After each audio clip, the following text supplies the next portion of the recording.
ধাওয়া পাল্টা ধাওয়া, ইটপাটকেল নিক্ষেপ। জাতীয় পার্টি ও গণ অধিকার পরিষদের সংঘর্ষে রণক্ষেত্রে পরিণত হয় রাজধানীর কাকরাইল। পরিস্থিতি নিয়ন্ত্রণে জাতীয় পার্টিকে সরিয়ে দেওয়ার পর গণ অধিকার কর্মীদের সড়ক ছাড়তে 10 মিনিট সময় বেঁধে দেয় আইন শৃঙ্খলা বাহিনী। এই সরকার ক্ষমতায় থাকবে কি থাকবে না তার সিদ্ধান্ত বাংলাদেশের জনগণ নিবে। জুলাইয়ের শক্তিরা যদি আজকে প্রকাশ্য দিবালোকে তাদেরকে এরকম পেটানো যায়, তাহলে আওয়ামী লীগ ক্ষমতায় নাই, এটা আপনাকে কে বললো?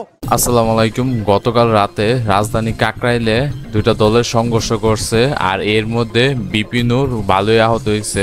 গুরুতর আহত হওয়ার কারণে প্রথমে তাকে বেসরকারি একটা হসপিটালে ভর্তি করানো হলে পরে তাকে ঢাকা মেডিকেল কলেজে এসে ভর্তি করানো হয়েছে। জাতীয় পার্টি এবং অন্যদিকে গণ অধিকার পরিষদে এই দুই দলের সংঘর্ষের মাঝখানে আইন শৃঙ্খলা বাহিনী এসে বিপিনুরকে ভালোই পিটাইছে। তাদের মধ্যে মনে কোনো ক্ষোভ ছিল, শুধুমাত্র দেখলাম বিপিনুরকে অনেক গুরুতর আহত করছে তারা।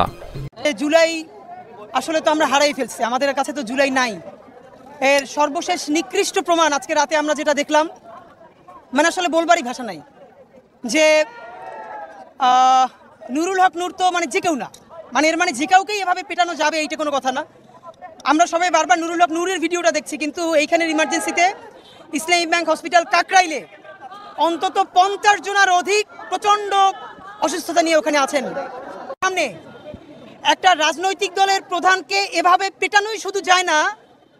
গতকাল রাতে যখন নুরুল হক নূরকে বেসরকারি হাসপাতালে ভর্তি করানো হয়, সেখানে অনেক রাজনৈতিক দলের নেতারা হাজির হয়েছে এবং অনেকে অনেক কথা বলছে যে এইরকম মানে আইন শৃঙ্খলা বাহিনী এইভাবে নুরুল হক নূরকে পেটালো কেন, তাদের মধ্যে কি কোনো ক্ষোভ ছিল নাকি? তাকে যেভাবে পিটাইছে আইসিইউতে নাকি ভর্তি করা হয়েছে। এখন সকালে মনে হয় তার জ্ঞান ফিরছে, তো দেখতে পারবেন আপনারা সামনের ভিডিওগুলোর মাধ্যমে।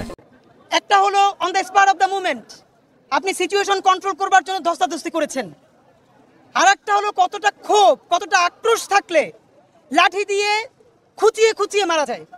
আমাদের সবার রাজনৈতিক মতানৈক্য আছে, আমাদের অনেক ঝগড়াঝাটি আছে, কিন্তু বাংলাদেশের স্বাধীনতা সার্বভৌমত্বের প্রশ্নে আমরা পুরো বাংলাদেশ আওয়ামী ফ্যাসিবাদের বিরুদ্ধে ঐক্যবদ্ধ। আমরা সেটা হতে দিব না। আমাদের সাথে গণ অধিকার পরিষদের সেক্রেটারি রাশেদ ভাই আছেন, দেখেন কি অবস্থা।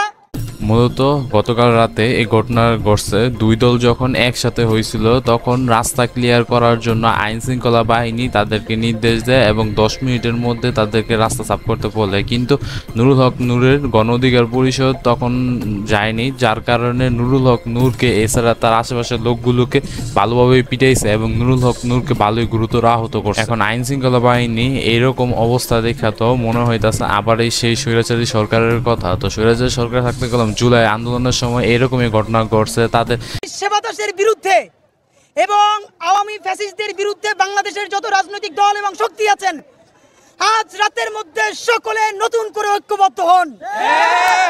ভাইরা আমার, আমরা যদি ঐক্যবদ্ধ হতে না পারি, বাংলাদেশ বাঁচবে না, স্বাধীনতা বাঁচবে না, সার্বভৌমত্ব বাঁচবে না।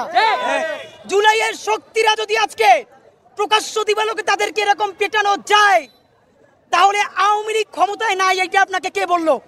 তো বন্ধুরা, আপনারা তো হাদি ভাইয়ের কথা বুঝতে পারলেন। তিনি যা বলছে তা হইল যে এই যে আওয়ামী লীগে পুনর্বাসন করলাম, এইসব ঘটনার মাধ্যমে জানা যায় যে তাদের পুনর্বাসন ঘটতেছে ধীরে ধীরে। কারণ গতকাল রাতে যে একটা সংঘর্ষ হয়েছে এবং পুলিশের যে আইন শৃঙ্খলা বাহিনীর যে আচরণ ছিল, এই যে নুরুল হক নূরের প্রতি যে একটা ক্ষোভ জ্বালাইছিল তারা এরকম অবস্থা দেখে গেলাম ওই সেই জুলাইয়ের কথা মনে পড়তেছে। তো বন্ধুরা, এই বিষয় নিয়ে যদি আপনাদের কোনো মন্তব্য থাকে তাহলে অবশ্যই তা কমেন্ট বক্সে জানাবেন। কারণ এই গতকাল রাতে যে একটা ঘটনা এটা খুবই দুঃখজনক একটা ঘটনা। যে কোনো রাজনৈতিক দলই এটার বিরুদ্ধে কথা বলবে, কারণ আইন শৃঙ্খলা বাহিনী এরকম ব্যবস্থা কোনো রকমে ভালো ছিল না। তো এই বিষয়ে যদি আপনাদের কোনো কমেন্ট থাকে তা অবশ্যই জানাবেন। আর যদি ভিডিওটি ভালো লাগে থাকে তাহলে লাইক করে দিবেন। আর যদি মনে হয় শেয়ার করার মতো তাহলে আত্মীয় স্বজন বন্ধু বান্ধবের মাধ্যমে শেয়ার করতে পারেন।